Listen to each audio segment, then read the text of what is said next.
नमो भगवते वासुदेवाय।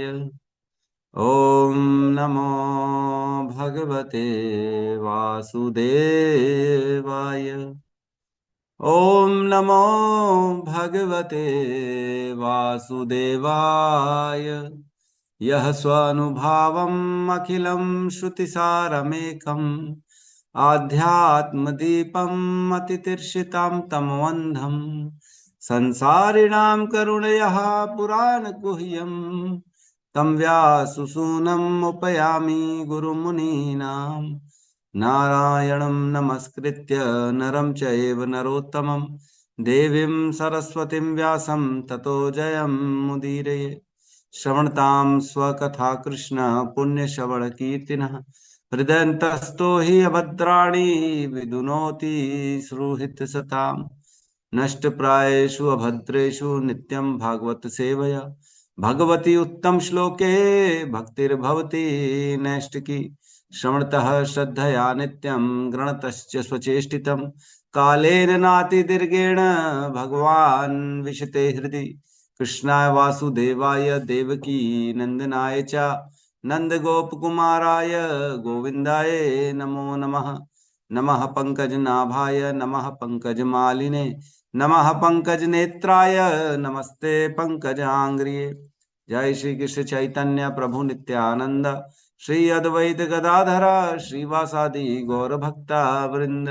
हरे कृष्णा कृष्णा कृष्णा हरे हरे हरे राम राम राम हरे हरे। हरे कृष्णा कृष्णा कृष्णा हरे हरे हरे राम राम राम हरे हरे। हरे कृष्णा कृष्णा कृष्णा हरे हरे हरे राम राम राम हरे हरे। हरे कृष्णा। तो अभी वर्तमान में हम श्रीमद् भागवतम के दूसरे स्कंद के चौथे अध्याय में हैं और हमने कल श्लोक क्रमांक 20 को किया था, जिसका कुछ ही हिस्सा हुआ था, बाकी पेंडिंग है। तो मैं थोड़ा सा संक्षिप्त में बता दूं कि प्रसंग क्या चल रहा। प्रसंग ये है, परीक्षित महाराज को श्राप मिल चुका है। 7 दिन बाद उनका मृत्यु है और परीक्षित महाराज ने घर त्याग दिया है। परीक्षित महाराज गंगा के तट पे आके बैठे हैं। अनेक महान महान ऋषि साधु संत बैठे हैं, भृगु ऋषि, वशिष्ठ ऋषि और व्यास देव जी, ऐसे महान महान ऋषि आए हुए हैं, वहां बैठे हुए हैं।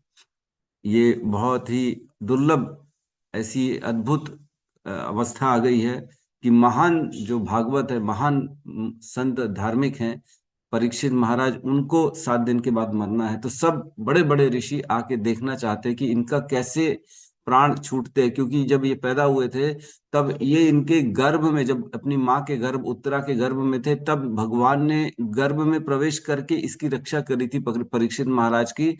अश्वत्थामा ने जब ब्रह्मास्त्र छोड़ा था, तब गर्भ में जब ब्रह्मास्त्र का असर जा रहा था, तब स्वयं स्वयं श्री कृष्ण छोटे से रूप धारण करके उत्तरा के गर्भ में प्रवेश करके अपने गदा से उस जो अश्वत्थामा का ब्रह्मास्त्र था उससे उनकी रक्षा करी थी परीक्षित महाराज की। और परीक्षित महाराज पूरा जीवन भगवान की भक्ति में निकाला। उन्होंने सारे कार्य, पूरा राज्य जो है धर्म के अनुसार चला है, कृष्ण की भक्ति करी, कृष्ण की भक्ति का प्रचार किया। तो सभी लोग देखना चाहते हैं कि ऐसे व्यक्ति का अंतकाल कैसा होता है। तो वहां पे बैठे बैठे जब परीक्षित महाराज ने सबसे पूछा कि मुझे बताइए कि कोई मरणासन में व्यक्ति हो, जिसकी मृत्यु होने वाली है, उसे क्या करना चाहिए, और एक साधारण मनुष्य को क्या करना चाहिए। तो ये प्रश्न पूछा था सभी से। तो सभी कंफ्यूज हो गए कि क्या उत्तर दें, है ना, क्या बताएं, किसका पूजा करें, क्या करें क्या नहीं करें। तो आपस में सब ऋषि मुनि बहस कर रहे थे, बातें कर रहे थे, लेकिन किसी को फाइनल कंक्लूजन नहीं मिल पा रहा। फिर देखते ही देखते वहां पे सुखदेव गोस्वामी आ गए। सुखदेव गोस्वामी जब आए, तब उनकी आभा, उनका तेज देख के सब आश्चर्यचकित हो गए कि ये कौन है, इतना ज्यादा तेजस्वी बालक कौन है। नग्न अवस्था में आए और उन्होंने ऊंचे ऊंचे वाले, जो है सबसे ऊंचा जो वहां पे स्थान था, उसको वहां पे ग्रहण किया, बैठ गए। और फिर परीक्षित महाराज ने उनकी परिक्रमा करी, उनको प्रणाम किया और उनसे प्रश्न पूछे कि मरणासन व्यक्ति को क्या करना चाहिए और साधारण व्यक्ति को क्या करना चाहिए, क्या कर्तव्य है उनके। और प्रश्न पूछा, व्यक्ति को क्या सुनना चाहिए, क्या जपना चाहिए, क्या कर्तव्य है, किसको पूजना चाहिए और किसका स्मरण करना चाहिए। और क्या नहीं करना चाहिए ये भी बताइए। तो ये प्रश्न पूछे थे परीक्षित महाराज ने। तब सुखदेव गोस्वामी वर्णन करते हैं, पहले अध्याय, दूसरे अध्याय, तीसरे अध्याय में सारा वर्णन कर लेते हैं और उनके उत्तर दे देते हैं। तो यह श्रीमद् भागवतम सूत गोस्वामी भी सेम टू सेम अपने शिष्यों नैमिषारण्य में शौनक आदि ऋषियों को यही श्रीमद् भागवतम सुना रहे हैं, जो परीक्षित महाराज को सुखदेव गोस्वामी ने सुनाई थी। तो जब सुखदेव गोस्वामी ने सुनाई थी, उसी के बाजू में बैठे थे, परीक्षित महाराज के बाजू में बैठे थे सूत गोस्वामी। सूत गोस्वामी भी पूरी भागवतम सुखदेव गोस्वामी से सुनी 7 दिन तक, और उसके बाद 200 साल बाद नैमिषारण्य में शौनक आदि ऋषियों के सामने वही श्रीमद् भागवतम का वर्णन करते। तो बेसिकली सूत गोस्वामी वही भागवतम बता रहे हैं जो सुखदेव गोस्वामी ने बताई थी। तो यहाँ पे प्रश्न पूछा दोबारा परीक्षित महाराज के द्वारा। ये प्रश्न के उत्तर के बाद और प्रश्न पूछा कि भगवान किस प्रकार अपनी शक्तियों से इस जगत की सृष्टि करते हैं, और कैसे अपने इन शक्तियों से इसका जो है पालन और संहार करते हैं, और इसको टच भी नहीं करते। गुणों को, वो 3 गुण जो होते हैं, सतोगुण, रजोगुण, तमोगुण, इसको धारण तो करते हैं, लेकिन इसको, इससे अस्पर्श कैसे रहते हैं। क्योंकि कोई भी व्यक्ति जब इस संसार में आता है, तब उसको तीनों गुण जो है उस पर प्रभावित हो जाते हैं, वो तीनों गुणों के अधीन आ जाता है। तो ये ऐसे कैसे होता है कि भगवान प्रवेश तो करते हैं, भगवान सब करते तो हैं, लेकिन वो इन तीनों गुणों से अनअफेक्टेड होते हैं, ये कैसे हो जाता है। तो ये प्रश्न में अब सुखदेव गोस्वामी जो है भगवान का स्मरण कर रहे हैं, क्योंकि कोई भी वचन कहने के पहले, क्योंकि भगवान को कोई नहीं जानता है ना, सुखदेव गोस्वामी बता रहे हैं कि भगवान अचिंत्य हैं, जिनको कोई जान नहीं सकता, जो कोई समझ नहीं सकता। यद्यपि थोड़ा बहुत कोई समझ सकता है भक्ति के द्वारा। भक्त्या माम अभिजानाति यावन यश्चि तत्वतः। तत्व से जाना जा सकता है भगवान को, बोनली और ओनली भक्ति के द्वारा। तो भक्ति के द्वारा जाना जा सकता है, लेकिन भगवान असीमित हैं। तो कौन सी असीमित व्यक्ति को हम समझ सकते हैं? रोज वो तो बढ़ जाती है, उसके बारे में हम कैसे जानकारी ले लेंगे। कृष्ण रोज नई नई लीलाएं कर रहे हैं, अनेक अनेक ब्रह्मांडों में जा रहे हैं, अनेक अनेक लीलाएं कर रहे हैं। तो ये असीमित हो जाता है उनके गुण, उनका वर्णन करना किसी के लिए भी संभव नहीं है। तो इसलिए सुखदेव गोस्वामी कह रहे हैं, यद्यपि जानते तो हैं, लेकिन पूर्ण रूपेण हम नहीं जानते, इसलिए भगवान पे पहले भगवान का स्मरण कर रहे हैं, भगवान का चिंतन कर रहे हैं, भगवान को प्रणाम कर रहे हैं, उसके बाद ही अब परीक्षित महाराज का उत्तर देने के लिए वो तैयार होंगे। तो याद करें मतलब मंगलाचरण करें, जैसे हमने अभी मंगलाचरण किया, वैसे ही अभी सुखदेव गोस्वामी मंगलाचरण करें। हमने भी 5 श्लोक को लेते हैं मंगलाचरण में, 5-6 श्लोकों को भगवान को याद करते हैं, गुरुओं को याद करते हैं, सुखदेव गोस्वामी को याद करते हैं कि हे मेरे गुरु, हे मेरे भगवान, कृपया करके आशीर्वाद दीजिए, जो मुख से निकले एकदम शास्त्रों के अनुसार निकले, गलत कुछ भी न निकले, मनोकल्पना कुछ भी न निकले। जो गुरुओं ने सिखाया है, जो आचार्यों ने सिखाया है, वही वर्णन हम कर सके एज इट इज, इसलिए हम मंगलाचरण करते हैं। तो सुखदेव गोस्वामी यहाँ पे मंगलाचरण कर रहे हैं, और मंगलाचरण 2.4.12 वाले नंबर श्लोक से 12 से लेकर 24 तक होगा, है ना।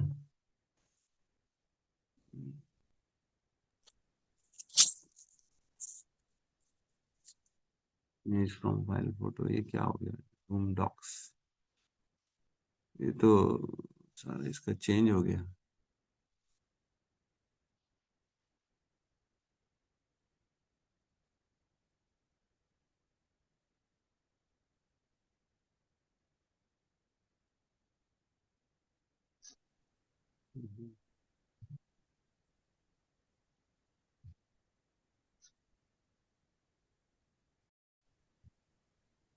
तो श्लोक क्रमांक 20, अध्याय हरे कृष्णा। 4। प्रभु जी, प्रभु जी, स्क्रीन शेयर दिख रहा है क्या आपको? एक शेयर ऑप्शन होगा। हरे कृष्णा प्रभु, शेयर। मैं स्क्रीन शेयर करूं? प्रभु जी, शेयर हाँ, ऑप्शन पे जाएंगे, वहां स्क्रीन शेयर आएगा, उसमें आप जहां भी रखे होंगे वो शेयर कर सकते हैं उसको क्लिक करके। नहीं नहीं, आ गया, थैंक यू, आ हरे गया। कृष्णा आ गया प्रभु, नहीं तो मैं शेयर करूं स्क्रीन? नहीं नहीं, हो गया, बस हो गया। हरे थैंक यू, कृष्णा। कर रहा हूँ। कैंटो 2 पढ़ना है प्रभु जी, अध्याय 4। अध्याय 4 श्लोक क्रमांक 20 दिख रहा है सबको? आ रहा है प्रभु जी, आ रहा है। श्लोक ठीक नंबर बताया प्रभु जी। श्लोक क्रमांक 20 अध्याय 4 स्कंद 2। धन्यवाद। श्रियः पतिर्यज्ञपतिः प्रजापति श्रियः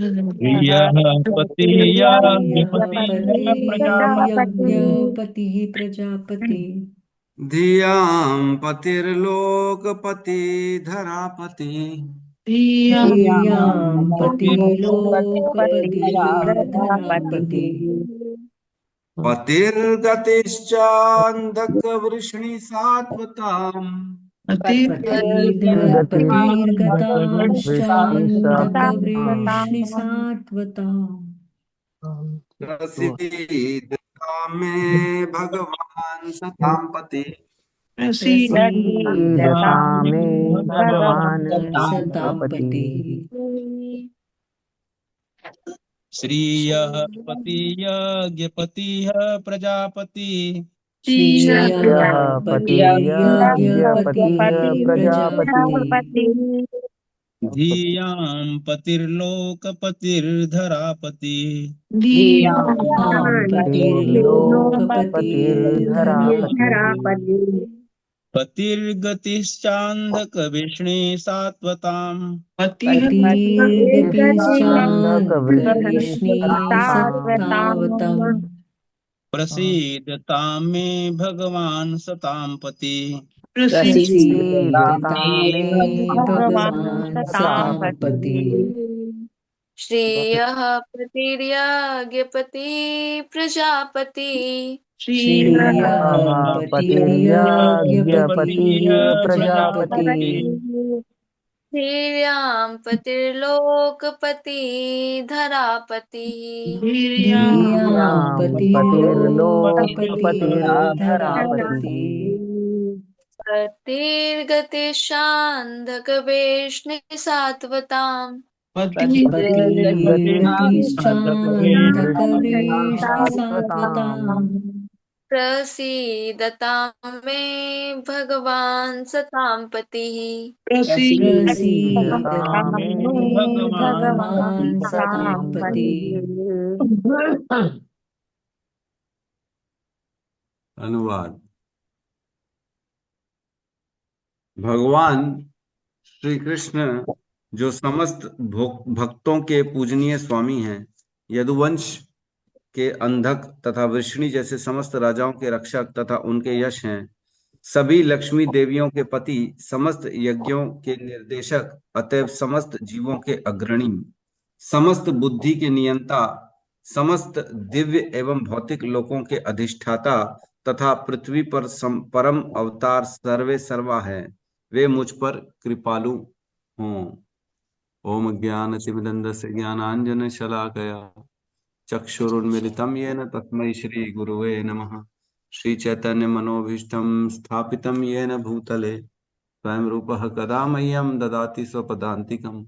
वन्देऽहं श्रीगुरु श्रीयुतपदकमलं श्रीगुरून् वैष्णवांश्च श्रीरूपं सागरजातं सहगण रघुनाथान्वितं तं सजीवं साद्वैतं सावधूतं परिजनसहितं कृष्ण चैतन्य देवं श्री राधा कृष्ण पादान् सहगण ललिता श्री विशाखान्वितांश्च। हे कृष्ण करुणा सिंधु दीनबंधु जगतपते गोपेश गोपिका कांता राधा कांत नमस्तुते। तप्त कांचन गौरांगी राधे वृंदावनेश्वरी वृषभानुसुते देवी प्रणमामि हरिप्रिय। वंशाकल्पतरोभश्च कृपा सिन्धुभ्य एव च पतितानां पावनेभ्यो वैष्णवेभ्यो नमो नमः। नमो विष्णुपादाय कृष्णपृष्ठाय भूतले श्रीमते भक्तिवेदांत स्वामीति नामिने। नमस्ते सारस्वते देवे गौरवाणी प्रचारिणे निर्विशेष शून्यवादी पाश्चात्य देशतारिणे। जय श्री कृष्ण चैतन्य प्रभु नित्यानंद श्री अद्वैत गदाधर श्रीवासादि गौर भक्त वृंद। हरे कृष्णा कृष्णा कृष्णा हरे हरे, हरे राम राम राम हरे हरे कृष्णा। ये क्या हो गया? ये सत्यम प्रभु आपने डाला? अच्छा ठीक है, हट गया, ठीक है। तो इस श्लोक क्रमांक 20 में कह रहे हैं श्रीयः पतिर यज्ञपति प्रजापति। भगवान कौन है? श्रीयः पति मीन्स लक्ष्मी के पति, समस्त लक्ष्मी, समस्त संपत्ति इस धराधाम में चाहे कहीं पे भी क्यों ना हो, उसके स्वामी कौन है? केवल और केवल कृष्ण। इसी श्लोक में उन्होंने भगवान का नाम लिया है कि मैं किसको फॉलो कर रहा हूं। भगवान कौन है? अंधक और वृष्णि जो वंश में उत्पन्न हुए हैं वो ही हैं, वही श्रीयपति हैं, वही यज्ञपति हैं, वही प्रजापति हैं, वही धीयपति हैं, वही लोकपति हैं और वही धरापति हैं। कौन? जो अंधक और वृष्णि। अंधक और वृष्णि मीन्स वृष्णि राज्य जो था जिसमें यदुकुल उत्पन्न हुआ, जिसमें स्वयं कृष्ण आया, उसको वृष्णि कहते हैं, वृष्णि वंशी, क्योंकि उनके एक पूर्वज जो थे उनका नाम था राजा वृष्णि, है ना। तो इस प्रकार भगवान जो थे यदुकुल के शिरोमणि जो हैं, जिन्होंने यादवों का यश ऊपर कर दिया है, कृष्ण है वो, स्वयं कृष्ण। ठीक है। तो यहाँ कल हमने श्रीहपति, यज्ञपति और प्रजापति और धीयपति इसका वर्णन किया था, है ना। 4 पॉइंट्स को हमने कल डिस्कशन कर लिया था, तो मैं 2 मिनट में रिवीजन करा दे रहा हूँ। धीयपति, श्रीयपति मीन्स लक्ष्मीपति। यज्ञपति, यज्ञ क्या होता है? हर व्यक्ति जो कार्य करता है वह एक यज्ञ कहलाता है। जो भी हम कार्य करते हैं यज्ञ के रूप में हमको कार्य करना चाहिए। यज्ञ के रूप में कैसे कार्य करना चाहिए? जैसे यज्ञ को हम, एक हवन कुंड होता है, उसमें सारा जो है मटेरियल डाला जाता है, स्वाहा स्वाहा स्वाहा करके आहुतियां डाली जाती हैं। उस आहुतियों डालने से दोबारा उस आहुति से हमें कोई लगाव नहीं रहता, वो दे दी तो दे दी। उसी प्रकार हमको भी भगवान के लिए कर्म करना चाहिए। एक बार कर लिया बस, उसके बाद उस कर्म के पीछे अपनी आसक्ति नहीं फंसानी चाहिए। दे दिया भगवान, हमें सारे कर्म कैसे करना चाहिए? भगवान की प्रसन्नता के लिए कर्म करना चाहिए। सारे कर्मों में भगवान का स्मरण होना चाहिए। हर कार्य जो करें, चाहे सो क्यों न रहे हम घर में, तो इस उद्देश्य से सोना चाहिए कि सुबह उठ के मुझे मंगल आरती करनी है, मैं इसलिए सो रहा हूँ। और इसलिए सो रहा हूँ क्योंकि अगर मैं सोऊंगा नहीं तो इस शरीर से मैं भगवान की सेवा कैसे कर पाऊंगा? रेस्ट तो जरूरी है ना शरीर को। अगर शरीर को रेस्ट नहीं देंगे तो भगवान की सेवा नहीं हो पाएगी, मैं नाम जप कैसे कर पाऊंगा? तो इस उद्देश्य से व्यक्ति को सोएंगे तो वह सोना भी भगवान का कार्य माना जाए। अगर भगवान के लिए नहा रहे घर में तो इसलिए नहा रहे कि मैं नहा के मंदिर में प्रवेश कर पाऊंगा, भगवान की सेवा कर पाऊंगा, इसलिए नहाना भी क्या हो जाएगा? भगवान का कार्य हो जाएगा, यज्ञ हो जाएगा वो भी। तो इस प्रकार हमको सारे कर्म कैसे करना चाहिए? भगवान की प्रसन्नता के लिए यज्ञ के रूप में कर्म करना चाहिए। भगवत गीता 3.09 में कहते हैं, यज्ञ अर्थात कर्मणो अन्यत्र लोको अयम कर्म बंधना तदर्थम कर्म कौंतुए मुक्त संग समाचर। हे अर्जुन, तुम्हें सारे कर्म यज्ञ के रूप में भगवान विष्णु की प्रसन्नता के लिए करना चाहिए। अगर तुम ऐसा नहीं करोगे, अपनी प्रसन्नता के लिए सारे कार्य करोगे, तो तुम्हारे ऊपर उन कर्मों का बंधन लग जाएगा। अगर कोई भी कार्य हम अपने लिए करें, सपोज करो मैं खाना खा रहा हूँ अपने मजे के लिए, अरे मेरे को तो जो है ना छोले भटूरे बहुत अच्छा लगता है, वह मंगाओ और खाओ, तो ये क्या हुआ? मैंने अपनी प्रसन्नता के लिए खाया, मंगाया, तो इसमें मेरे कर्म का बंधन लग जाएगा। लेकिन अगर वही मैं कुछ भी खाना है भगवान को पहले अर्पित कर दूंगा, भगवान को दे दूंगा, ऑफर करने के बाद अगर मैं उसको ग्रहण करूंगा, तो उसमें मुझे कर्म का बंधन नहीं लगेगा। अपनी प्रसन्नता के लिए गाड़ी खरीदी, अपनी प्रसन्नता के लिए जॉब करी, अपनी प्रसन्नता, अपनी इंद्रिय तुष्टि के लिए घूमने जा रहे हैं, मजे कर रहे हैं, तो इन सारे कर्मों में बंधन है। लेकिन अगर वही हम कार्य सारे के सारे भगवान के लिए कर रहे हैं तो उन कार्यों में बंधन नहीं रहता। तो यज्ञपति और सारे यज्ञों के स्वामी कौन है? कृष्ण। यज्ञ किसी भी रूप में किया जाए, एक्चुअल में 4 युग हैं, चारों युग में भगवान को प्राप्त करने के लिए अलग अलग मार्ग है ना। जैसे अपना सतयुग था, सतयुग में ध्यान के मार्ग से भगवान की प्राप्ति होती थी, है ना। उसके बाद आया त्रेता, त्रेता में यज्ञ के माध्यम से भगवान की प्राप्ति हुई। फिर उसके बाद द्वापर आया, द्वापर में पूजन अर्चन विधि आई, उसके द्वारा भगवान की प्राप्ति होती है। और कलयुग में नाम संकीर्तन, नाम के द्वारा भगवान की प्राप्ति होती है। तो भगवान ने भगवत गीता के 10वें अध्याय में कहा ही है कि मैं कौन हूं? मैं यज्ञा नाम जप यज्ञो अस्मि। यज्ञों में मैं कौन सा यज्ञ हूं? जप वाला यज्ञ, जो मुख से नाम लेते हैं, भगवान का नाम जप जो करते हैं, वह भी एक तरह का यज्ञ है। और बोलते हैं कि मैं यज्ञों में सबसे श्रेष्ठ कौन सा है? नाम जप यज्ञ में हूं। तो हमें यज्ञ कौन है? भगवान। भगवान भगवत गीता में कहते हैं भोक्ता नाम यज्ञ तपसाम सर्वलोक महेश्वर सुहृदय सर्वभूतानाम ज्ञात्वा माम शांति मृच्छति। सभी यज्ञों का भोक्ता कौन है? मैं हूं, कह रहे हैं। अगर आप गृह प्रवेश के लिए भी यज्ञ करा रहे हो तो उसमें भी आहुति डाल रहे हो, तो बेसिकली वो भी यज्ञ किसके लिए हो रहा है? वो भी विष्णु की प्रसन्नता के लिए ही हो रहा है। अगर आप काली देवी का यज्ञ कर रहे हो, दुर्गा देवी का यज्ञ कर रहे हो, शनि देव का यज्ञ कर रहे हो, तो भी वह यज्ञ इनडायरेक्टली ही सही, लेकिन किसके पास जा रहा है? विष्णु कृष्ण के पास जा रहा है। क्योंकि अपना शनि देव के हृदय में भी परमात्मा के रूप में भगवान बैठे हैं, और काली मैया के हृदय में भी परमात्मा के रूप में भगवान बैठे हैं। जिसको भी आप पूछ लो, सबके हृदय में, ब्रह्मा जी तक के हृदय में परमात्मा के रूप में भगवान बैठे।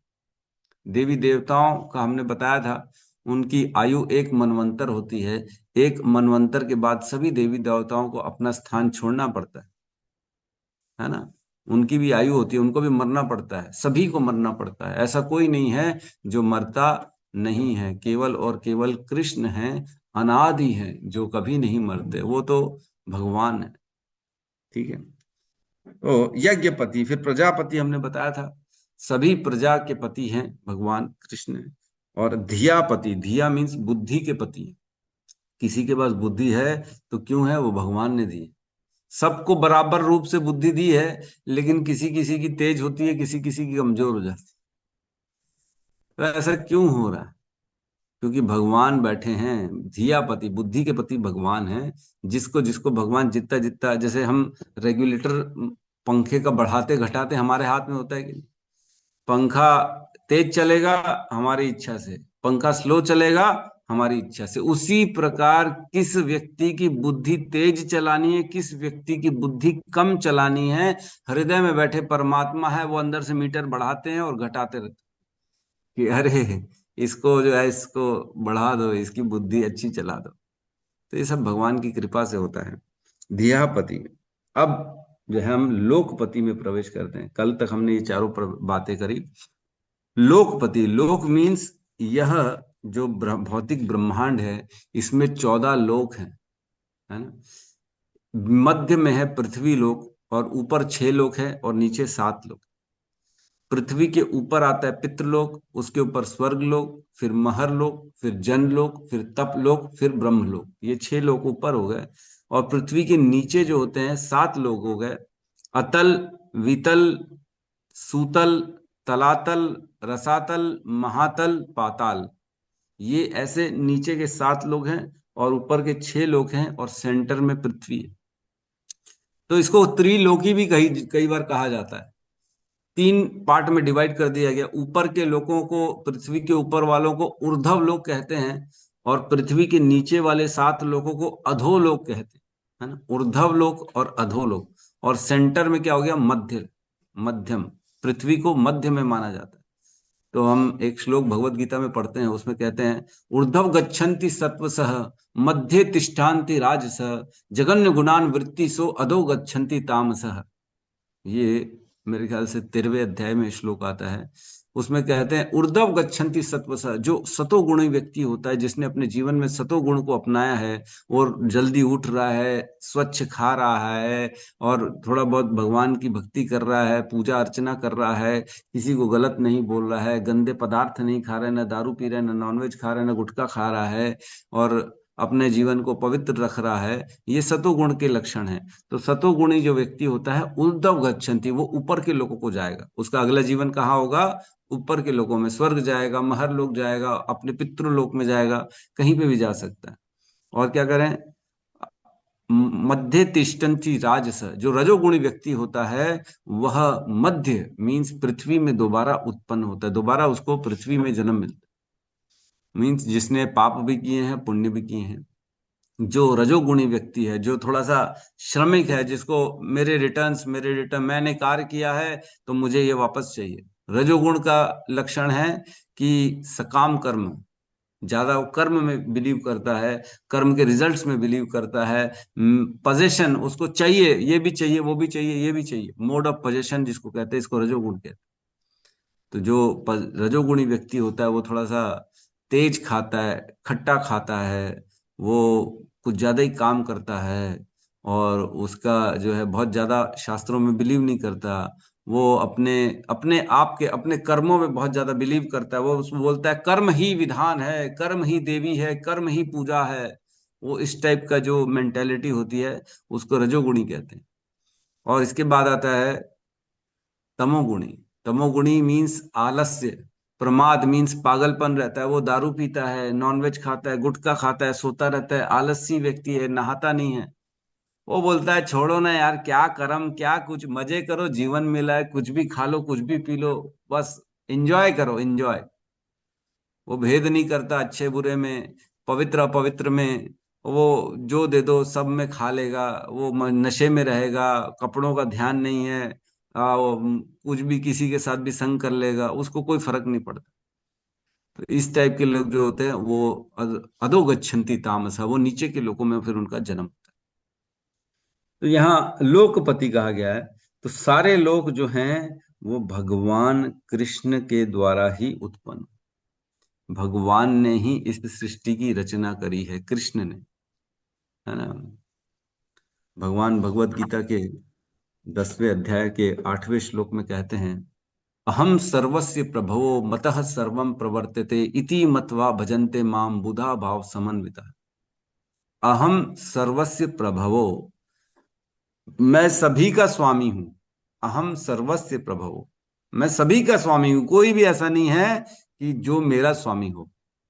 ये कौन कह रहे हैं? डायरेक्ट कृष्ण कह रहे हैं। किसको कह रहे हैं? अर्जुन को कह रहे हैं। कृष्ण के मुख से निकल रहा है ये सारा ना, भगवत गीता किसी ने कॉपी पेस्ट नहीं किया, किसी और ने ये लिखा नहीं, डायरेक्ट एक ही ग्रंथ है इस हमारे पूरे जो शास्त्रों में, भगवत गीता जो डायरेक्ट भगवान के मुख से निकली हुई है। अन्य अन्य तो दूसरों के माध्यम से भगवान के अवतारों ने लिखी है, वेद व्यास जी भगवान के शक्ति आवेश अवतार हुए, लेकिन भगवत गीता तो स्वयं कृष्ण ने बोली है। तो क्या कह रहे हैं? मैं समस्त जगत का स्वामी हूं, अहम सर्वस्य प्रभु। मैं आध्यात्मिक हो चाहे भौतिक क्यों ना जगत हो, सबका स्वामी मैं ही हूं। मतः सर्वम प्रवर्तते, प्रत्येक वस्तु मुझसे ही उत्पन्न हुई है।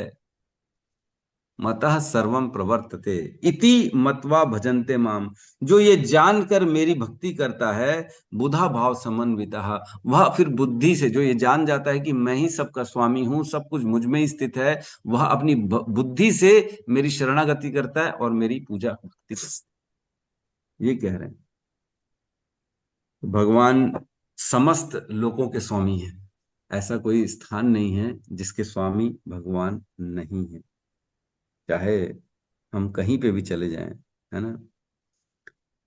हम अपनी इच्छा से चाहते हैं कि मेरा घर अच्छा रहे, मेरा रहने का स्थान अच्छा रहे, मैं अच्छे कपड़े पहनूं, मैं अच्छे से खाऊं पीऊं, ये सब चाहते हैं। लेकिन यद्यपि हर चीज का स्वामी कौन है? कृष्ण। हमने बनाया क्या? हमने क्या बनाया? क्या ईटा रेती गिट्टी हमने बनाया? ये तो भगवान ने पृथ्वी से निकाल के लाया ना। हम पृथ्वी से ही बनाए लोहा, पृथ्वी से ही बनाए ईटा, पृथ्वी से ही रेती, पृथ्वी से ही गिट्टी, उसी को थोड़ा सा हमने खरीद के क्या ले लिया उनसे और अपना एक स्थान दिया, उसमें रख दिया, तो ये अब मेरा घर हो गया, मैं इसका स्वामी हूं। आपने क्या किया? हमने तो कुछ नहीं किया। जिस प्रकार बीज से पेड़ स्वतः निकल जाता है, कोई उसमें परिश्रम नहीं करता, केवल उसमें पानी जल देने से और सूर्य प्रकाश डालने से बीज से पेड़ निकल जाता है। लेकिन जो केवल जल दे देता है और अच्छी धरती में उसको बो देता है, वो क्या कहता है? ये पेड़ मेरा है। तो पेड़ तुम्हारा कैसे हो गया? बीज से तुमने निकाला क्या? क्या किया तुमने उस पेड़ को बनाने में? कोई श्रम किया, दिमाग दिया, केमिकल रिएक्शन किया? तुमने क्या किया? कुछ नहीं किया। केवल जल देने से, सूर्य का प्रकाश तो सूर्य दे रहा है, हम थोड़ी दे रहे हैं। जल कौन दे रहा है? जल भी तो भगवान ही दे रहे हैं। केवल भगवान की ही दी हुई वस्तु को भगवान को अर्पित करके बीज में डाल के हमको क्या लगता है कि ये स्वामी मैं हूं, पेड़ का स्वामी मैं, अब इसके फल तो मैं खाऊंगा। तो बहुत बड़ी गलत फहमी है। जिस प्रकार माता पिता अपनी इच्छा से पुत्र उत्पन्न नहीं कर सकते हैं, क्या माता पिता के हाथ में है बच्चा पैदा करना? अगर ऐसा होता तो इतने लोग डॉक्टरों के चक्कर क्यों काटते? कितने लोगों को बच्चा नहीं है। राजा चित्रकेतु हुए, 1 लाख 1 करोड़ पत्नियां थी, लेकिन एक भी संतान नहीं थी, एक भी संतान नहीं थी। इतनी पत्नियां होने के बावजूद भी। तो उसी प्रकार माता पिता के हाथ में नहीं है बच्चा पैदा करना, वो तो केवल कृष्ण की कृपा से ही किसी के घर में पुत्र उत्पन्न होता है, बच्चा होता है। लेकिन व्यक्ति को क्या लगता है, ये तो मेरा बच्चा है, इसका स्वामी कौन हूं, मैं हूं। अरे आपका क्या लेना देना, आपने थोड़ी लाया आत्मा को पकड़ के कि हे ये आत्मा को पकड़ो और इसको गर्भ में डाल दो। नहीं नहीं, वो तो भगवान की कृपा से होता है बच्चा। किसी को नहीं हो रहा है, किसी को हो रहा है, किसी को जल्दी हो रहा है, किसी को देर से हो रहा है, किसी को अच्छा पुत्र मिल रहा है, किसी को सुशील पुत्र मिल रहा है, किसी को एकदम घटिया। बोले इससे अच्छा तो होता ही नहीं, तू आया क्यों भैया, तू हमारी छाती में मूंग तल रहा है, बोलते हैं ना कई लोग। अरे बाप रे, ये बच्चा जब से आए बाप रे हमारा जीना आराम कर दिया। तो कई लोग ऐसा बोलते हैं, इससे अच्छा तो नहीं होता, तो भाई बहुत परेशान कर दिया। तो क्या होता है, एक्चुअल में हम अपने पिछले जन्मों के जो कर्म बंधन है, उन बंधनों को आगे फॉरवर्ड करते हैं। पिछले जन्म में कहते हैं जो कर्जा लेता है, जिससे हमने कर्जा लिया उसको पैसा वापस नहीं दिया, तो वही अब इस जन्म में हमारा पुत्र बन के आएगा और हमसे जो हमने उससे जो कर्जा लिया था वो वापस प्रेम से ले लेगा। बच्चा माँ बाप से पैसा लेता है कि नहीं लेता है, और खुशी खुशी माँ बाप उसको पैसा देता है, अरे जा जा तू तो मेरा बच्चा है। तो ये वही पैसा है जो पूर्व जीवन में हमने उसको चुकाया नहीं था, इस जीवन में प्रेम से ले रहा है और खुशी खुशी हम दे भी रहे हैं। तो ये कर्म का बंधन है। जिसके पिछले जीवन में हमने जिसका बहुत क्या बोलते हैं, जिसकी बहुत बेइज्जती करी होगी, जिसका अपमान किया होगा, वही इस जीवन में पुत्र बन के अपने माता पिता का अपमान करता है, मारता है, घर जाके घर से भगा देता है। क्यों? क्योंकि यही हमने किया था पूर्व जीवन में इसके साथ, इसी आत्मा के साथ। अब इस जीवन में आया है, पुत्र बन के आया है, और वही कर्म का बंधन निकाल रहा है तुम्हारे साथ। तो जो हो रहा है कर्मों के आधार पे हो रहा है। कोई किसी का माँ बाप नहीं है, कोई किसी का पुत्र पत्नी नहीं है, ये तो केवल कर्म का बंधन है। जब तक कर्म का बंधन है तब तक वह रिलेशन रहेगा। जिस दिन कर्म का बंधन खत्म, उस दिन वह रिलेशन टूट जाएगा। आप कितना ही चाह लो, कितना ही संजो लो, कितनी रक्षा कर लो उस बंधन की, उस संबंध की, वह टूट ही जाएगा, क्योंकि कर्म का बंधन खत्म हो गया। अब उसके साथ आपकी नहीं बनेगी। कुछ भी हो जाए, छोटी सी बात पे लड़ाई हो जाएगी, एकदम छोटी सी बात, ना के बराबर ऐसी लड़ाई हो जाएगी, बोले आज से तेरा मुंह नहीं देखूंगा, और खत्म कहानी। तो ये सब हमने पढ़ा था, बड़ा सुंदर श्लोक था, जिसमें कहते हैं भगवान जैसे एक खिलाड़ी की तरह, है ना, जैसे एक खिलाड़ी होता है, वह अपने गोटियों को सेट करता है, वैसी भगवान लोगों को मिलाते और बिछड़ते हैं, है ना। 1.13.43 हमने पढ़ा था। उसमें कहते हैं यथा क्रीडोपस्करणाम संयोग विगम विगम आविह इच्छया क्रीडुतुः स्यातम तथैव इच्छेच्छया नृणाम। जिस प्रकार खिलाड़ी अपनी इच्छा अनुसार खिलौनों को सजाता तथा बिगाड़ता है, उसी प्रकार श्री भगवान की परम इच्छा मनुष्यों को पास पास लाती है और उन्हें विलग कर देती है। ये भगवान की इच्छा से हो रहा है। और हमको क्या लग रहा है, अरे मैं हूं ना, मैं संबंध बना के रखा हूं ना, तभी तो हमारा चल रहा है। अरे तुम्हारे हाथ में कुछ भी नहीं है, ये गलत फहमी है, इल्यूजन में है हम। तो बेसिकली यहाँ कह रहे हैं कि समस्त लोकों का स्वामी कौन है, भगवान है। तो हम जो भी इस संसार में कार्य कर रहे हैं, भोग रहे हैं, हमें लग रहा है कि मैं अपने इच्छा से कर रहा हूं, तो वो है ही नहीं, पॉसिबल ही नहीं। तो भगवत गीता 15 अध्याय के 12, 13, 14 और 15, इसमें भगवान की विभूतियों का वर्णन है। भगवत गीता 15.12, 13, 14, इसमें भगवान की विभूतियों का वर्णन है, जिन विभूतियों के कारण हम इस संसार में भोग पा रहे हैं। 12वें में कहते हैं सूर्य का तेज जो सारे विश्व के अंधकार को दूर करता है, मुझसे ही निकलता है। चंद्रमा तथा अग्नि का तेज भी मुझसे उत्पन्न है। भगवान कह रहे हैं भगवत गीता में, सूर्य भी मैं हूं, अग्नि भी मैं हूं, चंद्रमा भी मैं हूं, उनका तेज मुझसे ही निकल रहा। और क्या कह रहे हैं, मैं प्रत्येक लोक में प्रवेश करता हूं और मेरी शक्ति से सारे लोग अपनी कक्षा में स्थित रहते हैं। मैं चंद्रमा बनकर समस्त वनस्पतियों को जीवन रस प्रदान करता हूं। तो हम देखते हैं ना, पृथ्वी एक स्पेसिफिक ऑर्बिट में घूम रही है, जुपिटर एक स्पेसिफिक ऑर्बिट में घूम रहा है, मार्स एक स्पेसिफिक ऑर्बिट में घूम रहा है, प्रॉपर सबका एक एक कक्षा बनी हुई है, उसी में जाते हैं। 365 दिन में वो एक परिक्रमा पूरी कर लेते हैं। 24 घंटे में एक बार पूरा का पूरा घूम लेती है पृथ्वी, जिससे पूरा दिन और रात होता है। ये सब क्यों हो रहा है, कैसे हो रहा है? तो कह रहे हैं मैं प्रत्येक लोक में प्रवेश करता हूं और मेरी शक्ति से सारे ग्रह अपने अपने स्थान में स्थित हैं। ऐसे ही नहीं हो रहा है। साइंटिस्ट लोग बोलते हैं अरे वो तो ग्रेविटी है, वो तो ऐसा खींच रहा है, इसलिए वो 1 घंटे में ये हो रहा है वो हो रहा है। अरे तुम कैसे बात करते हो? ऐसे पॉसिबल है? इतनी एक्यूरेसी तुम्हारे अंदर है ही नहीं, तुम कर ही नहीं सकते। एक छोटा सा पत्थर तो घुमा के दिखा दो, वो नहीं कर सकते साइंटिस्ट लोग। बोलते पृथ्वी अपने आप घूम रही है, सूर्य का प्रकाश अपने आप आ रहा है। अपने आप कैसे आ जाएगा? भगवान है उसमें, भगवान की शक्ति से हो रहा है सारा काम। और क्या कर रहे हैं 14 नंबर श्लोक में? मैं समस्त जीवों के शरीर में पाचन अग्नि वैश्वानर हूं और मैं श्वास प्रवास में रहकर 4 प्रकार के अन्नों को पचाता हूं। हमारे अंदर भी भगवान प्रवेश करते हैं और हमारे पचाने की शक्ति जो वैश्वानर है वो भी भगवान ही है, जिसको जठराग्नि कहते हैं, वह भी भगवान है। तो इस प्रकार भगवान सभी लोकों में स्थित हैं। सभी लोग जो हैं भगवान के कारण ही अपनी कक्षा में स्थित हैं। उसके बाद कहते हैं धरापति। धरापति कह रहे हैं, धरापति मीन्स पृथ्वी। धरा मीन्स जो ये धरा स्थल है जहां हम रहते हैं, पृथ्वी को जो है धराधल कहा जाता है। तो जब लोकों के पति कह दिए तो पृथ्वी के पति कहने की क्या जरूरत? क्या पृथ्वी नहीं आएगा उसमें? तो पृथ्वी इसलिए कह रहे हैं क्योंकि स्वयं भगवान ने पृथ्वी माता से शादी की थी, है ना।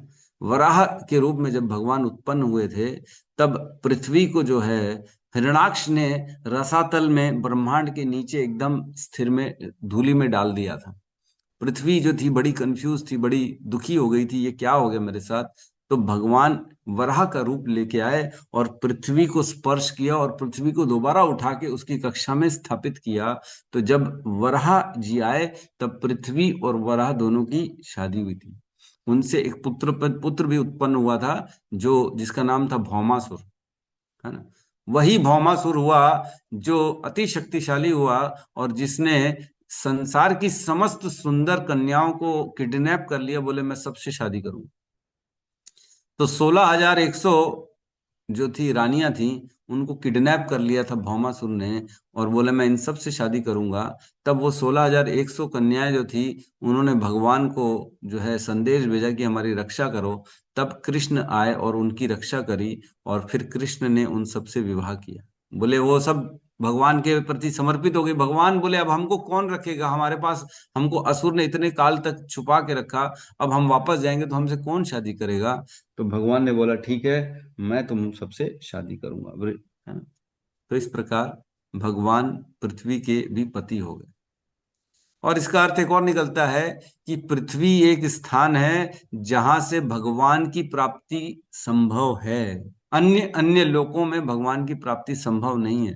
स्वर्ग लोक में भक्ति नहीं है, जन लोक तप लोक में भक्ति नहीं है, नीचे के लोकों में भक्ति नहीं है। केवल और केवल पृथ्वी लोक से ही भगवान की प्राप्ति संभव है।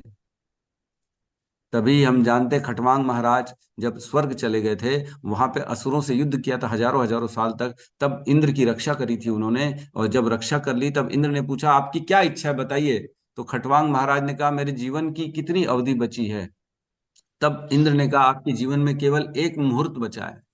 तब खटवांग महाराज ने कहा कि एक मुहूर्त बचा है बस। तो बोले ठीक है, आप एक काम करिए, मुझे वापस पृथ्वी लोक में भेज दीजिए, मैं एक मुहूर्त में भगवान की प्राप्ति करना चाहता हूँ। तो चाहते तो बोलते ठीक है एकांत में छोड़ दो, मैं यहीं से भगवान की प्रार्थना करता हूँ। स्वर्गलोक में थे, स्वर्गलोक में चाहते तो भगवान की पूजा करके प्राप्त कर सकते थे। उनको इतनी तो मति थी ना, तभी तो उन्होंने बोला कि मुझे पृथ्वी भेजो, मैं भगवान की प्राप्ति करना चाहता हूँ। तब वो पृथ्वी आए और एक मुहूर्त जो होता है लगभग 48 मिनट का एक मुहूर्त होता है, और एक मुहूर्त में उन्होंने शुद्ध हृदय से भगवान का नाम किया, जप किया और उन्होंने भगवान की प्राप्ति कर ली। स्वर्ग में नहीं किया, स्वर्ग में ही थे। स्वर्ग में बता दिया गया कि एक मुहूर्त बचा है, तो भी स्वर्ग में रहते रहते उन्होंने प्रयास नहीं किया। उन्होंने नीचे आए, पृथ्वी में आए, पृथ्वी में भक्ति करी और भगवान की प्राप्ति करी एक मुहूर्त में। एक मुहूर्त में भगवान की प्राप्ति पृथ्वी से करी, स्वर्ग से नहीं करी। अन्य लोकों में भगवान की प्राप्ति नहीं है, केवल पृथ्वी में। पृथ्वी में ही तो भगवान आते हैं ना इतनी लीला करने। कृष्ण के रूप में आ रहे हैं, राम के रूप में आ रहे हैं, है ना, और नरसिंह के भगवान के रूप में आ रहे हैं, वामन के रूप में आ रहे हैं। इतने सारे अलग अलग लीलाएं कर रहे हैं, अलग अलग भगवान जो है ना अपना जो है आते हैं इस संसार में, पृथ्वी में, और वो भगवान सबका उद्धार करने के लिए आते हैं। तो इस प्रकार भगवान पृथ्वी के भी पति हैं। और क्या कह रहे हैं, पतिर गतिश्चा, समस्त जो यादवों की गति हुई थी वह क्यों हुई थी? क्योंकि उनके वंश में कृष्ण उत्पन्न हुए, कृष्ण ने सबका उद्धार कर दिया। पतिर गतिश्चा अंधक वृषणी सात्वताम। और सात्वताम का अर्थ क्या बताया गया यहाँ पे? सात्वताम मीन्स यहाँ पे पहले यदुगुण बताया गया, फिर लास्ट लाइन में कह रहे प्रसिद्धताम में भगवान सताम पति। हे भगवान आप मुझसे प्रसन्न होइए क्योंकि आप भक्तों के भी स्वामी। लास्ट में क्या करें, आप भक्तों के स्वामी। सताम पति मीन्स भक्तों के पति हैं। जो भगवान आपकी शरण में आ जाता है आप उसका उद्धार करके ही छोड़ते हो। भक्त वात्सल्य हो आप, भक्त प्रेमी हो आप। जो आपके शरण में आता है उसको कभी भी नहीं आप वापस करते हो। तो मैं अब आपकी शरण में आ गया हूं, सताम पति। तो जो भक्त होता है वह अपना सब कुछ भगवान को अर्पित कर देता है। भक्त के हृदय में भगवान रहते हैं और भगवान के हृदय में भक्त रहते हैं। बड़ा सुंदर श्लोक आता है भगवत गीता 6 अध्याय में, तीसरे 30। यो माम पश्यति सर्वत्र सर्वम च मयि पश्यति तस्याहम न प्रणश्यामि स च मे न प्रणश्यति।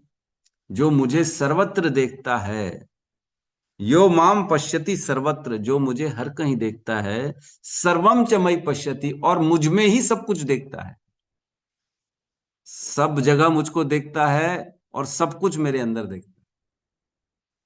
समझ में आ रहा है? हर जगह एक तो भगवान को दर्शन करना है। सूर्य देखा तो अरे वाह भगवान के नेत्र, चंद्रमा देखे तो भगवान की शीतलता, है ना, पेड़ पौधे देखे तो भगवान के रोमकूप हैं, भगवान के, नदियां देखी तो भगवान की नसें हैं। इस प्रकार संसार में जो देखा वह उसमें भगवान का दर्शन किया। और सर्वम च मयि पश्यति, और मेरे ही अंदर सब कुछ देखता है। ये भी देखता है कि ये सब सृष्टि किसने करी है? मैंने करी। भगवान ना होते तो कुछ नहीं होता। मेरे अंदर मोह में तो में खंग में खड़क में जित देखूं उते भगवान, है ना। प्रहलाद महाराज कहते हैं, हिरण्यकश्यप जब पूछता है अरे कहाँ है भगवान, तो बोले हर कहीं है, कहाँ नहीं है? मोह में तो में खड़क में खंभ में जित देखूं तब वहां विष्णु, जहां देखूं वहां विष्णु है। तभी पर हिरण्यकश्यप गुस्सा हो गया, अरे ये खंभे में है? बोले हाँ है। तोड़ दिया, वहीं तलवार चला दी, वहां से नरसिंह भगवान प्रकट हो गए। तो भगवान भक्त का मान रखने के लिए उस खंबे में प्रवेश कर गए, है ना। भक्त ने बोला है हाँ है, तो बिल्कुल है। भगवान हर कहीं, भक्त वात्सल्य है। तो जहां बोले यो में पश्यति सर्वत्र सर्वम च मयि पश्यति तस्याम न प्रणश्यामि स च मे न प्रणश्यति। मैं उसे कभी नहीं भूलता हूं और भक्त भी मुझे कभी नहीं भूलता। मैं जहां देखता हूं मुझे भक्त दिखते हैं, और भक्त जहां जाता है वहां मुझे दिखता है। हर कहीं भगवान को ही देखते हैं। तो भक्ति एक ब्रह्म संहिता का श्लोक आता है जिसमें कहते हैं प्रेमांजन छुरिता भक्ति विलोचनेन संतम सदैव हृदयेषु विलोकयन्ति यम श्याम सुंदरम अचिंत गुण स्वरूपम गोविंदमादि पुरुषम तम अहम भजामि। तो उसमें कह रहे प्रेम आंजन, प्रेम का अंजन, अंजन मीन्स सूरमा लगाते हैं ना आंखों में, अंजन। प्रेम अंजन, प्रेमांजन छुरिता मतलब प्रेम का अंजन जिसने अपनी आंखों में लगा लिया है। भक्ति विलोचनेन, उस भक्ति के प्रेम से वो चारों तरफ भगवान का दर्शन करता है। संतम सदैव हृदयेषु विलोकयन्ति, वह संत जो होते हैं अपने हृदय में वह भगवान को देख पाते हैं। यम श्याम सुंदरम अचिंत गुण स्वरूपम, श्याम सुंदर का जो उसका रूप है उसके हृदय में वह हमेशा दर्शन करता है, क्योंकि उसकी आंखों में सदैव भगवान की भक्ति का अंजन लगा हुआ।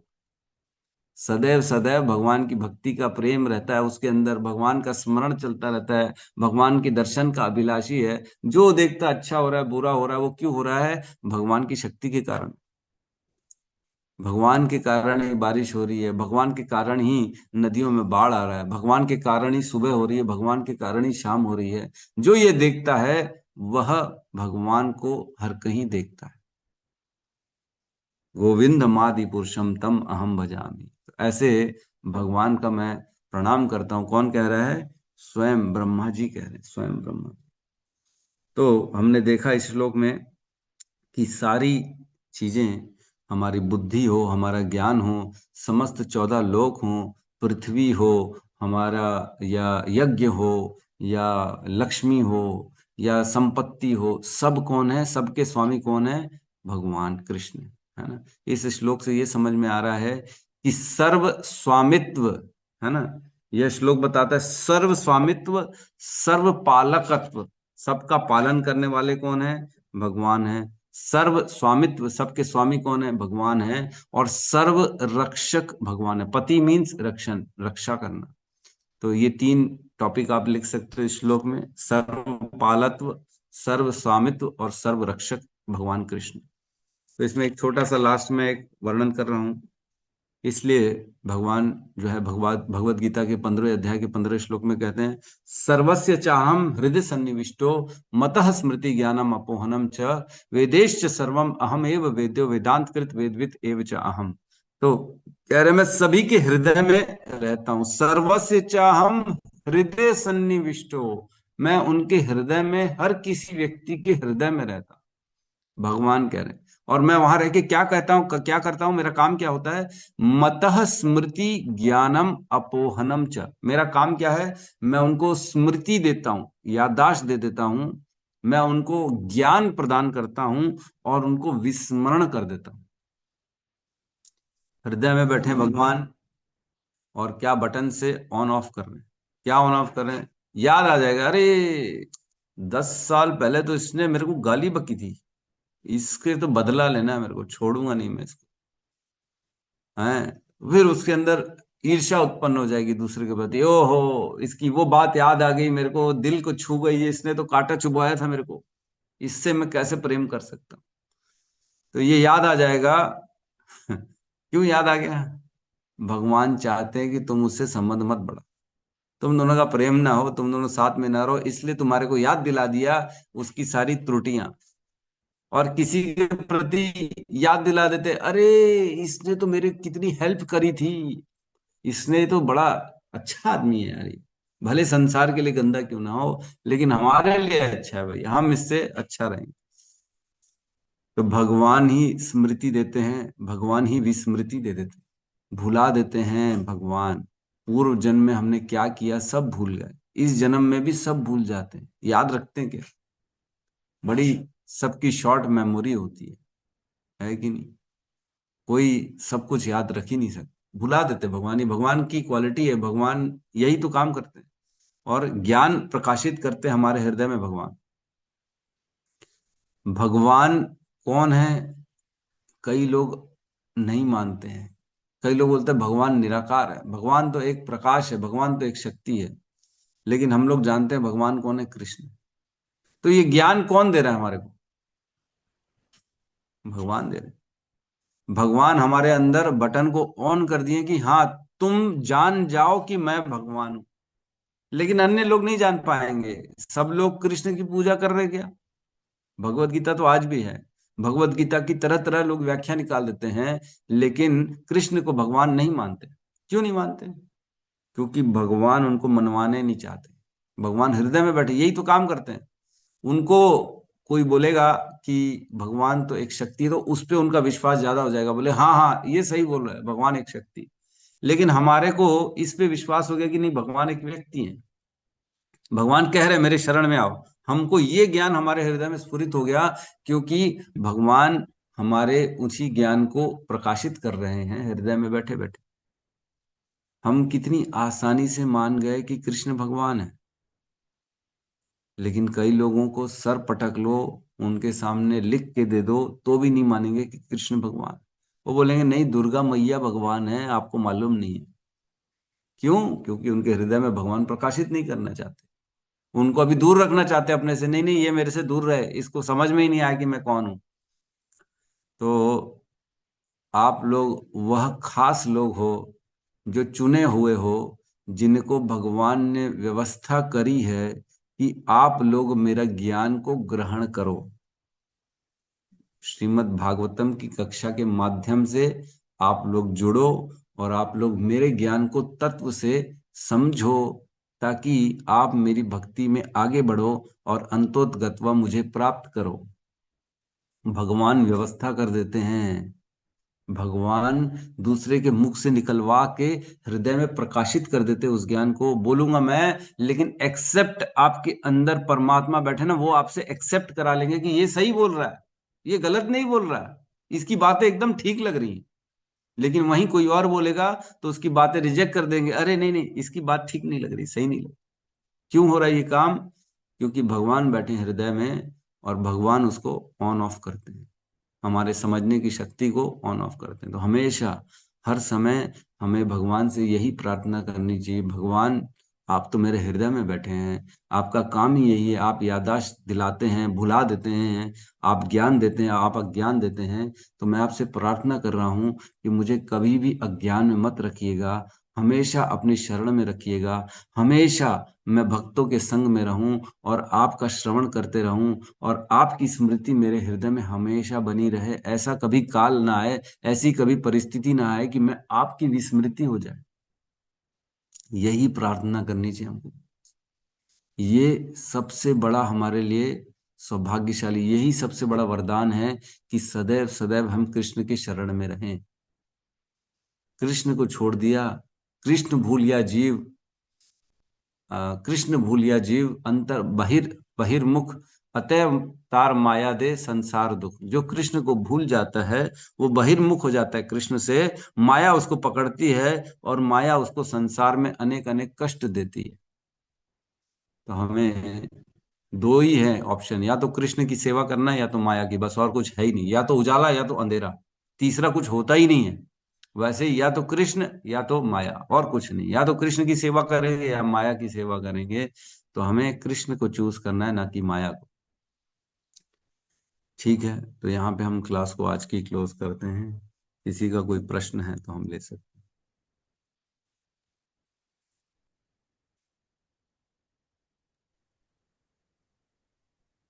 हैं। यस अनिल प्रभु कहिए।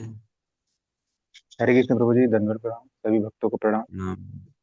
प्रभु जी, मेरा क्वेश्चन ये है कि जैसे कि हम सभी जैसे भक्ति में इन्वॉल्व में है, आप में या फिर जितने भी भक्त जो हैं अभी हमारे समक्ष इस्कॉन में, तो प्रभु जी मेरा क्वेश्चन ये है कि जैसे कि जो बोलते हैं कि जोड़ियां ऊपर वाले पहले से निर्धारित करता है किनको किसके साथ भेजना है, कौन किसका पति है पत्नी है, तो किस बेसिस पे होता है प्रभु जी की जैसे कि जिसके यहाँ जैसे कि आप भक्ति कर रहे हैं और आपके यहाँ माता जी भी अनुकूल है, भक्ति में सहायता करती है, लेकिन कभी कभी किसी के यहाँ देखते हैं कि एक अगर भक्ति कर रहा है तो दूसरा उसके प्रतिकूल है, उसको ना मंदिर जाना पसंद है, ना भक्ति करना पसंद है, गीता उनको समझ में नहीं आता।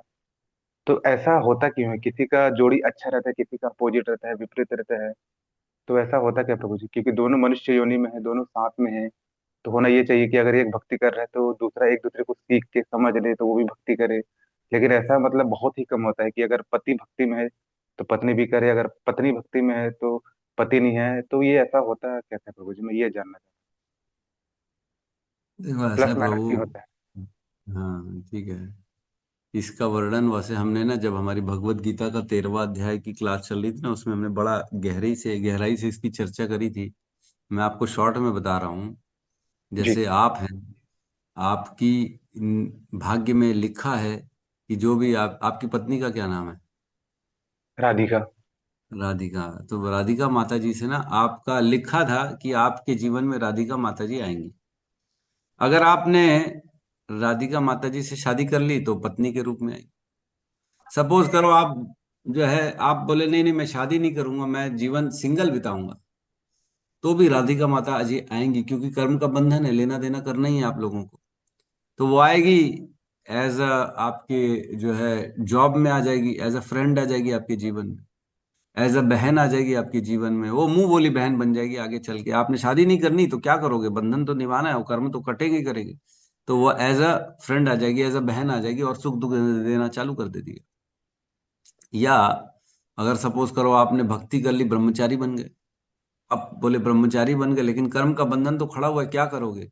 उन राधिका माता जी के साथ आदान प्रदान था आपका, तो आपकी शिष्य बन के आपके जीवन में आ जाएगी। तो जितने काल के लिए जिसके साथ जो बंधन रहता है ना, वह बंधन तो कटता ही है, कटना ही है। वो सुख दुख तो मिलना ही है उतना व्यक्ति को, जितना वो पैदा हुआ उसी समय उसके जीवन में सुख दुख लिखा गया था। तो उस सुख दुख को काटने के लिए सारे संबंध आते हैं, वो सुख को देने के लिए और दुख को देने के लिए। तो जिसके साथ हमने जो किया वही दोबारा हमारे साथ आता है। अवश्य में भोक्तव्यम कृतम कृत शुभाशुभम। जो भी शुभ और अशुभ हमने किया है उसको भोगना ही है, अवश्य में भोक्तव्यम, भोगना ही पड़ेगा।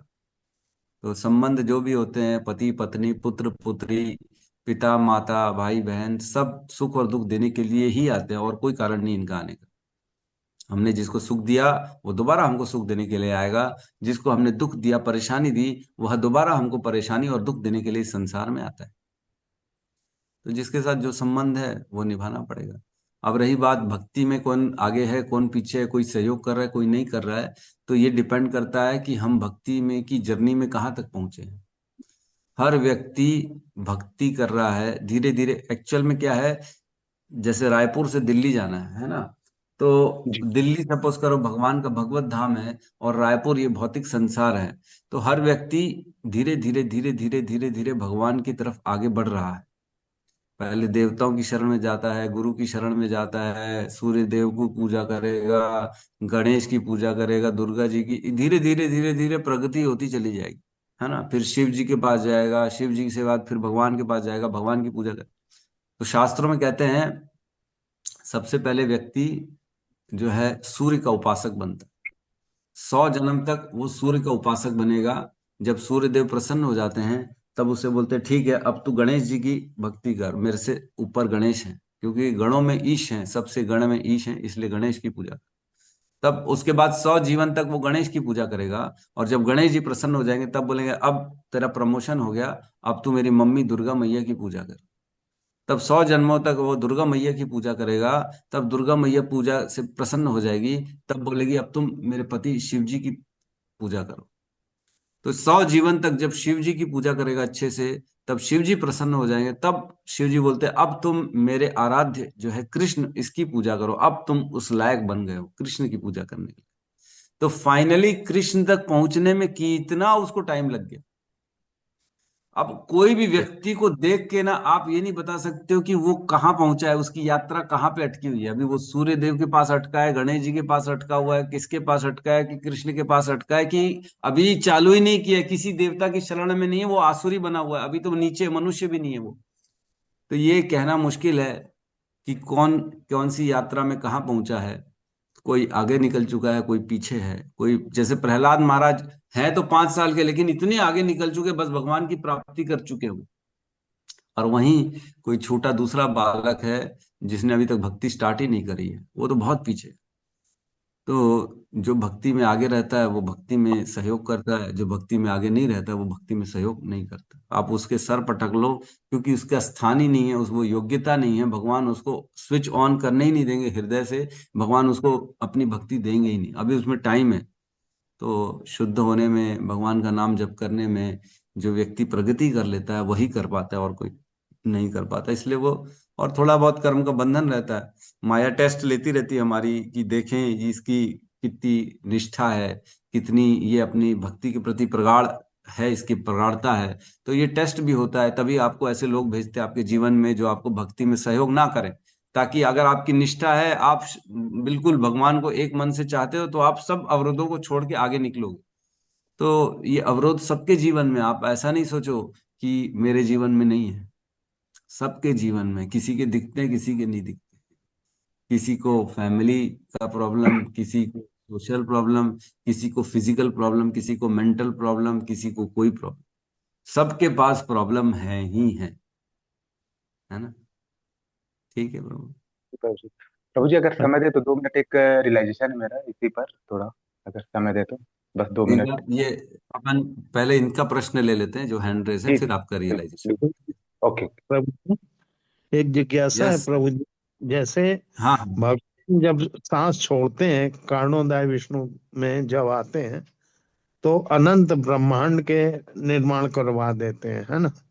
और हर ब्रह्मांड में अलग अलग गर्भोदय विष्णु हैं, अलग अलग ब्रह्मा हैं, हम्म, 25-25 हम्म, मुख वाले ब्रह्मा हैं, है ना। तो मेरा ये हम्म। जिज्ञासा है कि जैसे शंकर भगवान है वो अलग अलग ब्रह्मांडों में भी अलग अलग हैं। शंकर भगवान जैसे भगवान कृष्ण मेन एक है, गोलोक एक ही है, अनंत ब्रह्मांड है, अनंत ब्रह्मा है, अनंत वो हो गए, विष्णु हो गए पालन करने के लिए गर्भोदय विष्णु के रूप में। तो क्या शिव जी भी अलग अलग हर ब्रह्मांड में है? देखो, ब्रह्मांड के ऊपर जो है ना एक शिव जी का लोक है।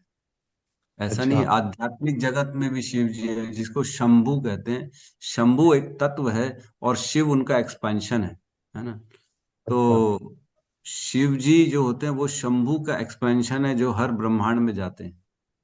लेकिन वह भगवान भी नहीं है और वो जीव भी नहीं है। शिव ही एक ऐसा तत्व है जो भगवान और जीव के बीच में है, जिनको भगवान बोल सकते हैं और जिनको जीव जीव तो नहीं है वैसे, वो भगवान से लगभग मिलते जुलते हैं, जीव नहीं है लेकिन वो।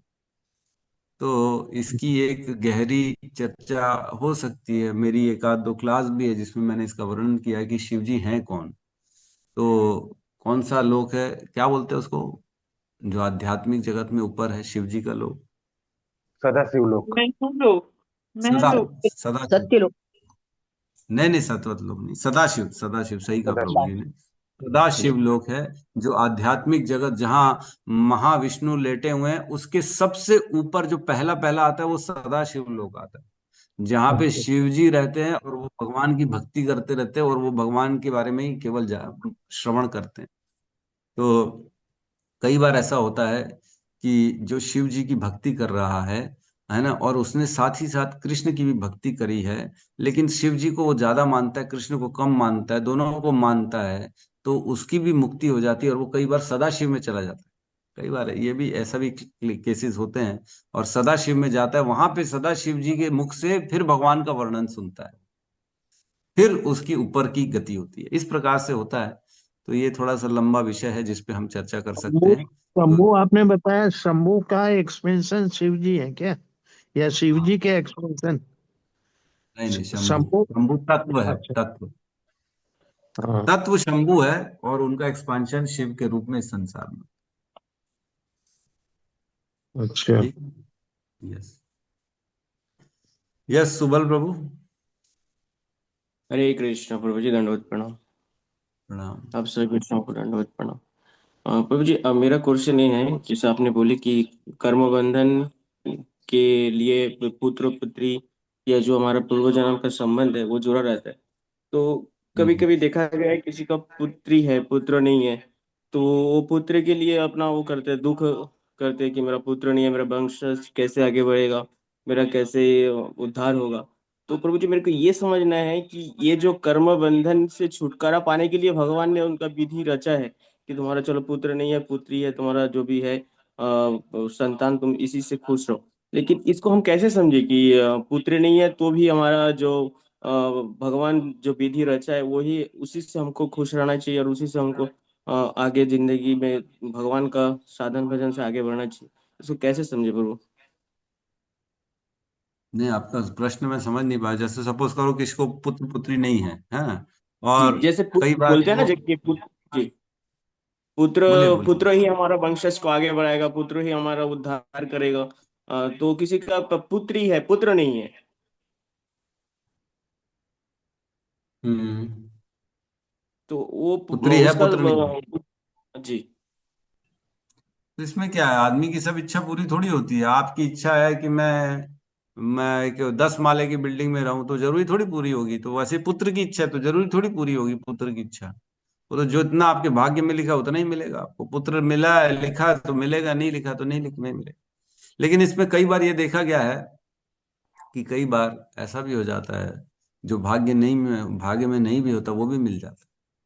जब कोई भगवान का शुद्ध भक्त कृपा कर दे, भगवान का किसी भक्त के मुख से निकल जाए, तो फिर भगवान को माननी पड़ जाती है ना। ऐसे ही हुआ मार्कंडेय ऋषि के साथ। मार्कंडेय ऋषि के जो पिता थे वो बहुत बड़े प्रगाढ़ पंडित थे, और जैसे ही मार्कंडेय जी पैदा हुए तो उन्होंने देख लिया कि इसकी कुंडली में तो ये लिखा है कि ये केवल 3 या 4 वर्ष के बाद मर जाएगा, ये इसकी आयु नहीं है।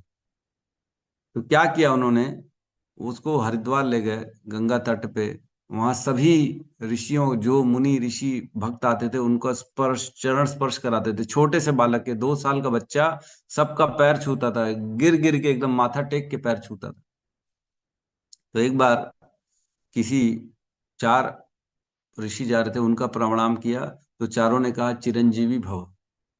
तो जब कहा चिरंजीवी भव, तब जो इनके पिता थे मार्कंडेय ऋषि के, उन्होंने देख लिया अपनी, वो भी बड़े शक्तिशाली पंडित थे, उन्होंने देख लिया कि ये साधारण नहीं है, ये कोई दिव्य पुरुष है। तो उन्होंने रोक दिया, रुको रुको रुको, बोले बोले आपने इनको चिरंजीवी भव बोल तो दिया है, लेकिन इनकी आयु तो मात्र 4 साल की, ये तो मरने वाला है।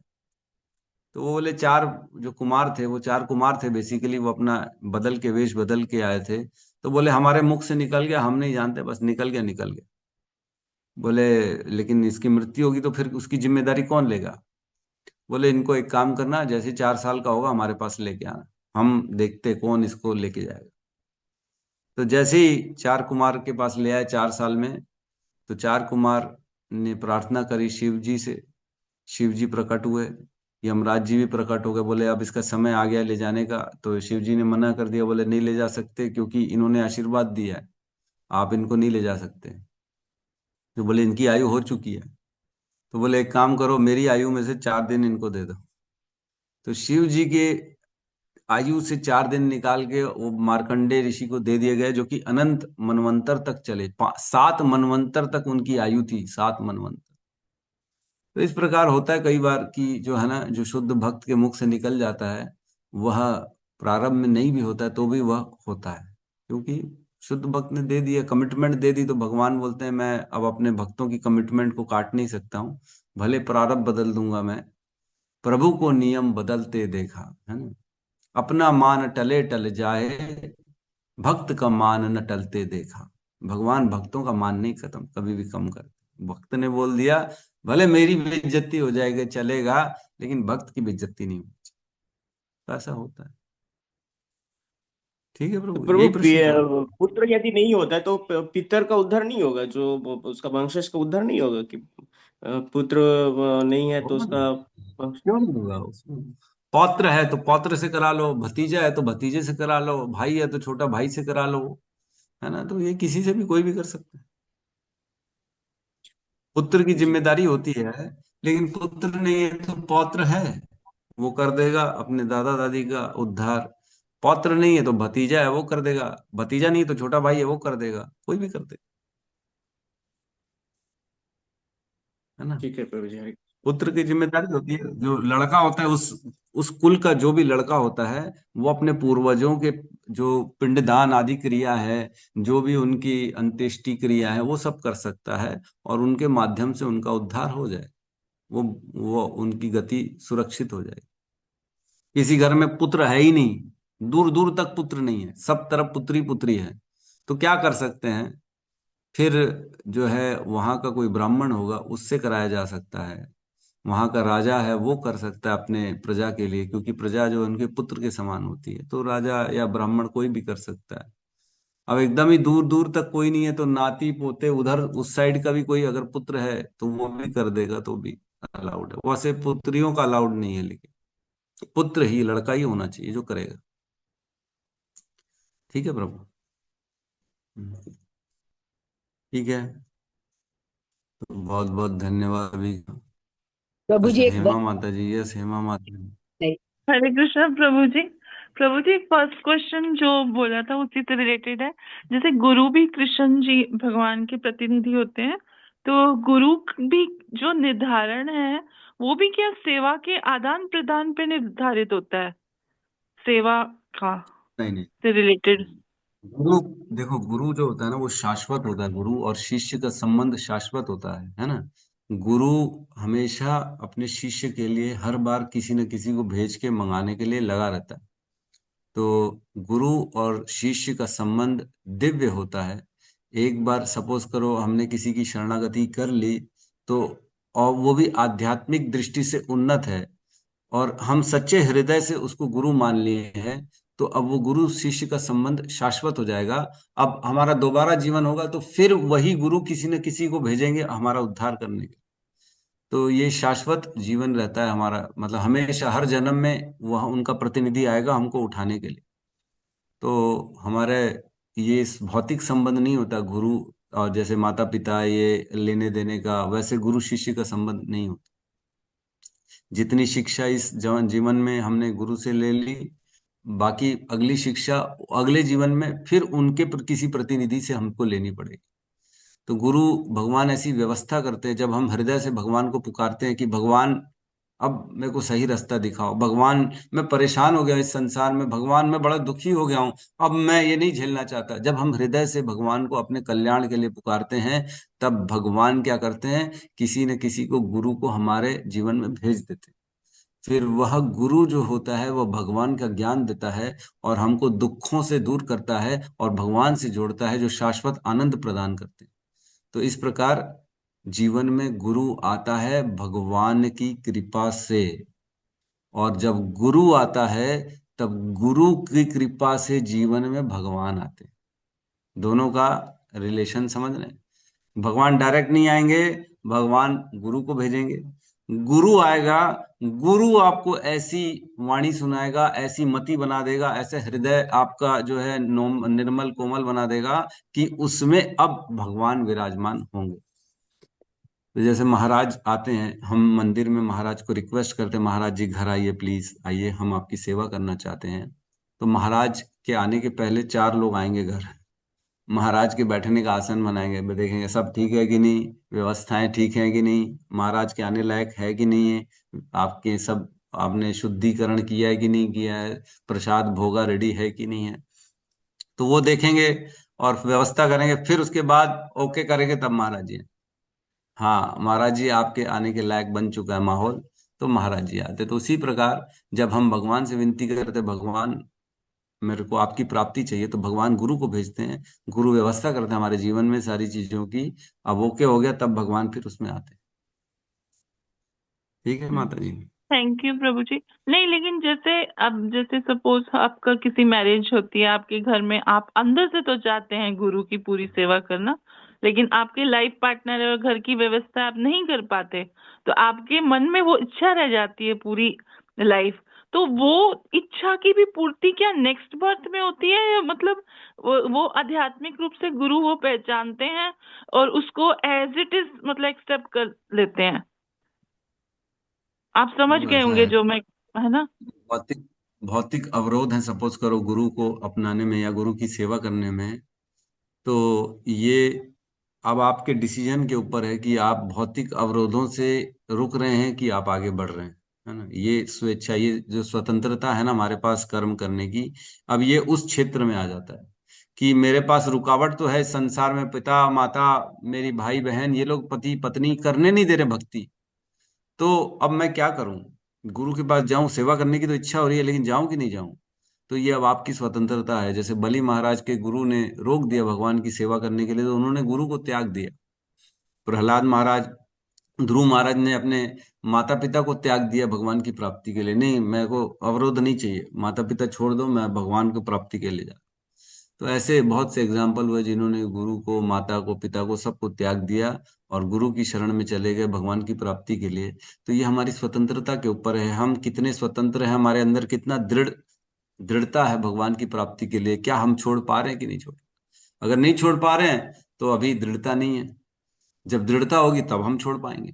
तो हो सकता है अब 1-2 जन्म लग जाए दृढ़ता लाने में, या हो सकता है इसी जन्म में आप अपने स्वतंत्र हो, अपने चॉइस करने के लिए आप छोड़ सकते हो। लेकिन कहते हैं हर स्थिति में भगवान की प्राप्ति के लिए जिसको भी त्याग करना है करना चाहिए, लेकिन व्यक्ति को भक्ति नहीं छोड़नी चाहिए। तो एक बहुत थैंक सुंदर श्लोक आता है ना, एक बहुत सुंदर श्लोक आता है, मैं उसका वर्णन कर रहा हूँ, आपको बता रहा हूँ।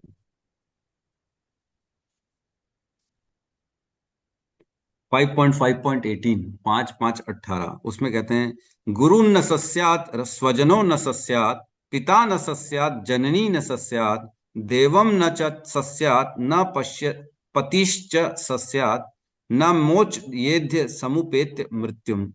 जो अपने आश्रित को बारंबार होने वाले जन्म मृत्यु के पथ से उबार न सके उसे कभी भी गुरु पिता पति में माता या आराध्य देव नहीं बनना। तो अगर कोई रोक रहा है जन्म मृत्यु के चक्र से आगे बढ़ने में, हमको वो बढ़ने नहीं दे रहा है हमारे को, तो ऐसे लोगों का त्याग देना उचित रहता है, ऐसा शास्त्र कहते हैं। ठीक है, थैंक यू प्रभु जी। हरे कृष्णा, धन्यवाद, प्रणाम, थैंक यू। प्रभु जी एक वंदना करके भी एक जुड़ी है अपने उससे। क्या नाम है माता जी? वंदना वंदना वंदना कॉलेज में प्रिंसिपल से अभी अभी रिटायर्ड हुई है। हरे कृष्ण हरे कृष्ण कृष्ण कृष्ण हरे हरे हरे राम राम हरे हरे। ग्रंथराज श्रीमद् भागवतम की जय, समस्त भक्त वृंद की जय, गुरु शील प्रभुपाद की जय, निताई गौर प्रेमानंदे। हरि हरि बोल। प्रभु जी हरे कृष्णा, जय श्री राम। दंडवत प्रणाम सारे भक्तों को। दंडवत प्रणाम प्रभु जी। हरे कृष्णा प्रभु जी, दंडवत प्रणाम। हरे हरे कृष्णा सभी भक्तों को दंडवत प्रणाम। कृष्ण।